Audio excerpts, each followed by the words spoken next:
AP Tirupati జిల్లాలో నిమ్మ రైతులు తీవ్ర ఇబ్బందులు పడుతున్నారు. గూడూరులో నిమ్మకాయలకు కనీస మద్దతు ధర రావడం లేదంటున్నారు అన్నదాతలు. 6 గాలం శ్రమించి పండించిన నిమ్మకాయలకు ధర లేకపోవడంతో రైతులు దిగులు చెందుతున్నారు. మార్కెట్లో ధర పడిపోవడంతో పెట్టుబడులు కూడా రావడం లేదని అంటున్నారు రైతులు.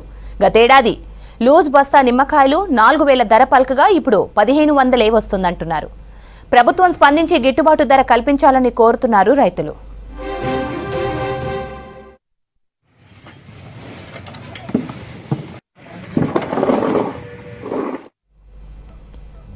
ఏపీ తిరుపతి జిల్లాలో నిమ్మ రైతులు తీవ్ర ఇబ్బందులు పడుతున్నారు. గూడూరులో నిమ్మకాయలకు కనీస మద్దతు ధర రావడం లేదంటున్నారు అన్నదాతలు.